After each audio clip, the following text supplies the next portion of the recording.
Vernon Howard, the American teacher and philosopher, said that human sickness is so severe that few can bear to look at it. But those who do will become well. That's right. The first stage of the awakening process is that to realize you can't live in a one-season world.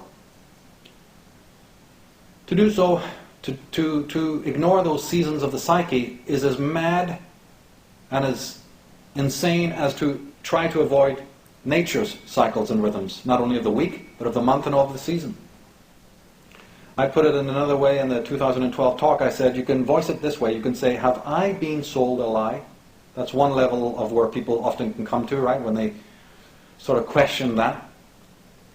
Or the more adept and ultimately the more wise person phrases the question this way: have I bought a lie? See, one is disempowered, the other is empowered. Because somebody can sell you something doesn't mean you've got to buy it. Now Pythagoras, because this story's been known long, long time ago. It's not just something of the modern age, you know. Back in the 6th century BC, Pythagoras put it this way: thou shalt know, self-chosen are the woes that fall on men. How wretched! For they see not good so near, nor hearken to its voice. Few only know the pathway of deliverance from ill.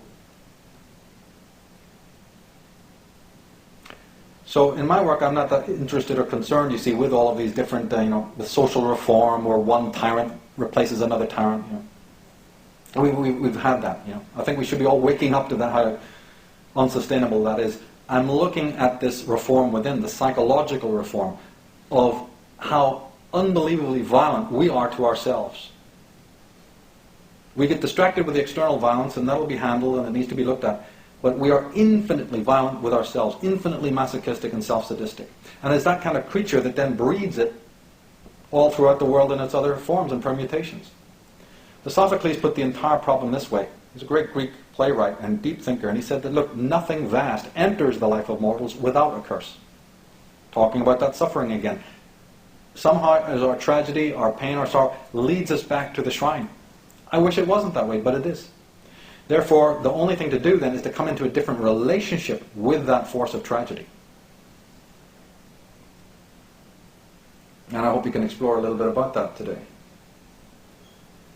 Now, Jung says this: the foundation of all mental illness is the unwillingness to experience legitimate suffering. That kind of sounds weird until you realize that there's a whole tradition of it through the mythologies and the great peoples of the world. Based their entire pantheons and seek and search for enlightenment on that very statement. For instance, Gerald Massey reminds us, the Egyptians had no vicarious atonement, no imputed righteousness, no second-hand salvation. No initiate in the Osirian mysteries could possibly have rested his hope on reaching heaven on the Galilean line of glory. His was the more crucial way of Amenta. Amenta meaning the underworld. To tread with the guidance of the word, that step by step and act by act, he must himself make true. So what we're talking about was literally the bedrock of all of the theologies of the ancient world before it got corrupted.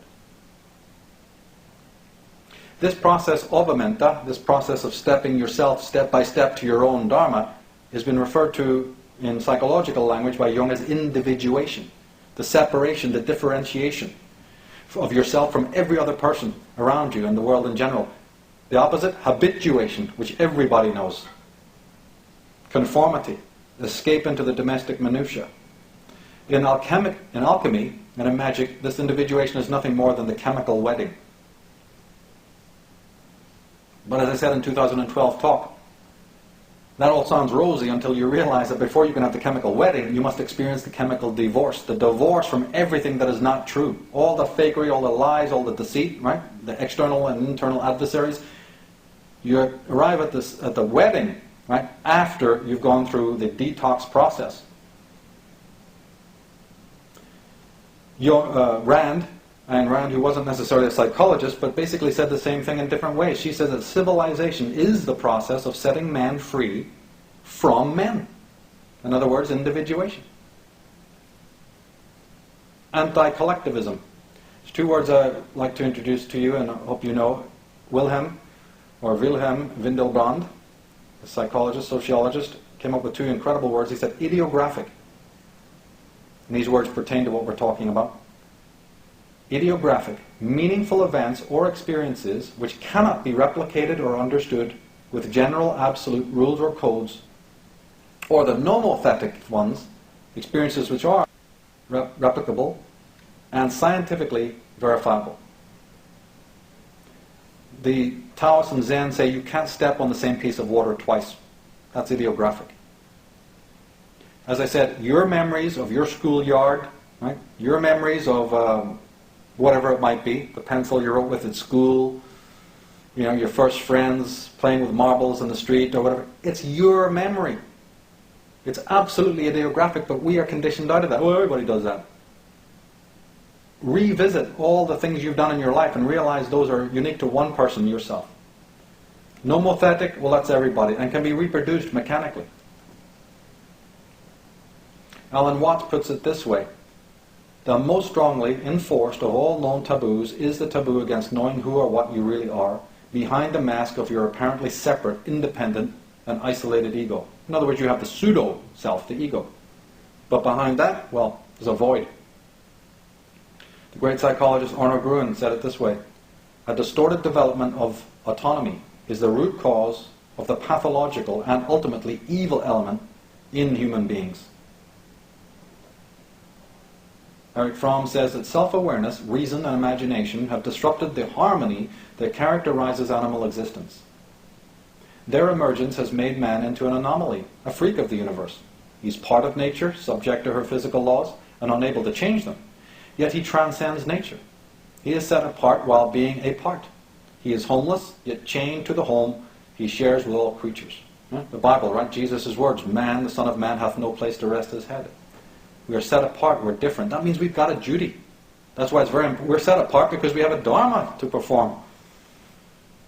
And the parasites, right, the infected ones, the agents of the sleep, the agents of Newtonian sleep, that want to keep us in this unconscious, inauthentic, ignorant, ultimately ignorant mode.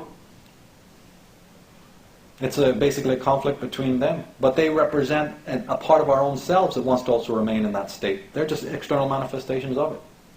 Cast into this world, says Fromm, at an accidental place and time, he's forced out of it accidentally and against his will. Being aware of himself, he realizes his powerlessness and the limitations of his existence. He's never free from the dichotomy of his existence. He cannot rid himself of his mind, even if he would want to. He cannot rid himself of his body, as long as he is alive, and his body makes him want to be alive. So, he's looking at both the positive and negative aspects of being conscious. The great R.D. Laing says it this way: true sanity entails, in one way or another, the dissolution of the normal ego. The false self, competently adjusted to our alienated social reality. The emergence of the inner archetypal mediators of divine power, and through the death and rebirth, and eventual re-establishment of a new kind of ego functioning, the ego now, being the servant of the divine, is no longer its betrayer. So he's saying again what we talked about chemical wedding, chemical divorce. You have to deconstruct one sense of self before the other arises in its place. Jung says it this way: only when all crutches and props are broken and no cover from the rear offers even the slightest hope of security, does it become possible for us to experience an archetype that up until then has lain hidden. The archetype of meaning. Remember D.H. Lawrence's quote about being sponged out, erased? Remember the alchemical idea about being reduced down to the basic elements? And previously we even analyzed the alternative meaning of the word enlightenment. The lightness, right, in weight that comes when you do this process. When you are no longer emotionally affected, either negatively or positively, by what another person thinks, says, and does. Now, that's not just a statement. I mean, try it. I mean, go and do it. Or find out how impossible it is. Experiment with yourself. How much time and energy does your mind spend? Don't judge yourself, just observe it. How much do other people matter to you? How much thought goes into what X, Y, and Z are doing? Don't judge yourself, don't critique yourself, don't become self-sadistic over it. Just observe it. how much other people matter to us psychologically, and then realize that everyone is doing that. There's a crime going on around the world, and it starts right here. Just observe it and let it draw from it whatever conclusion you want. Some people may think, I want to be like that. That's what it's all about. That's life. That's caring. That's giving. That's self-sacrifice, whatever. I'm just making the statement. Or, more deeply, observe yourself and how your idea of yourself, because I won't condescend to call it your real self, because actually the person who's in true selfhood hasn't got the slightest disaffection by what another person says, thinks, or does towards him. None at all. The reason why you do is because you have an idea of yourself. And the first moment a person says a couple of syllables against that image of yourself, and you become as evil as the George Bushes and the rest of the world, all the tyrants. Their tyranny is just with a bigger gun than ours. You see this in the schoolyards, you see it in the families, you can hear it through the walls of your houses,